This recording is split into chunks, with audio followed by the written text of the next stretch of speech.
ഞങ്ങളുടെ വീട്ടിൽ നിധി കിട്ടിയ പോലെ ആണോ ഇത്രയും മുഴുത്ത കല്ലുമ്മക്കായ കിട്ടുമ്പോൾ എൻ്റെ ഒരു കൈൻ്റെ അത്രയും തന്നെ ഉണ്ട്. അപ്പോൾ ഇതിൻ്റെ സ്വാഭാവിക ടേസ്റ്റ് നഷ്ടപ്പെടുത്താതെ തന്നെ നമുക്ക് കുക്ക് ചെയ്തെടുക്കണം. അതിനായിട്ട് നമ്മൾ നല്ല രീതിക്ക് തന്നെ അത് ക്ലീൻ ചെയ്തൊരു ചെമ്പിലേക്ക് ഇറക്കി വെക്കുക. ഉപ്പ് വെള്ളം ഒന്നും ചേർക്കാതെ അടച്ച് വെച്ച് 10 മിനിറ്റ് കുക്ക് ചെയ്തെടുത്താൽ തന്നെ അതിന് വെള്ളമൊക്കെ ഇറങ്ങി നന്നായിട്ട് വെന്ത് കിട്ടും. എന്നിട്ട് അകത്തുള്ള ഈ ഒരു കാമ്പ് നല്ല വലുപ്പമുണ്ട്, ആ കാമ്പ് നമ്മൾ പുറത്തെടുക്കുക. ഇതിൻ്റെ അതല്ല ഈ നാര് നമ്മൾ കളയും, പക്ഷേ പുറത്തുള്ള ഈ ഒരു ബ്ലാക്ക് കളറിലുള്ളത് കളയില്ല, കാരണം ഇത് ഫുൾ ഓഫ് മിനറൽസ് ആണ്.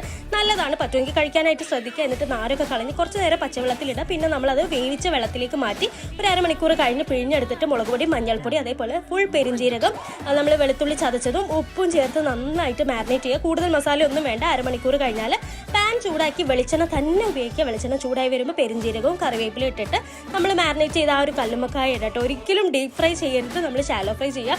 ഡീപ് ഫ്രൈ ചെയ്താൽ അതിൻ്റെ സ്വാഭാവിക ടേസ്റ്റ് ഒക്കെ നഷ്ടപ്പെടും കേട്ടോ. എന്നിട്ട് കുറച്ച് നേരം കഴിഞ്ഞ് ഒന്ന് വറുത്ത് വരുന്ന സമയത്ത് പച്ചമുളക് അതേപോലെ തന്നെ ചുവന്നുള്ളി ചതച്ചതും ചേർത്താലും നമ്മുടെ അടിപൊളി കല്ലുമ്മക്കായ റെഡിയാണ് കേട്ടോ. അപ്പോൾ ഇതൊന്ന് കഴിച്ച് നോക്കാം. അത്രയേ ഉള്ളൂ.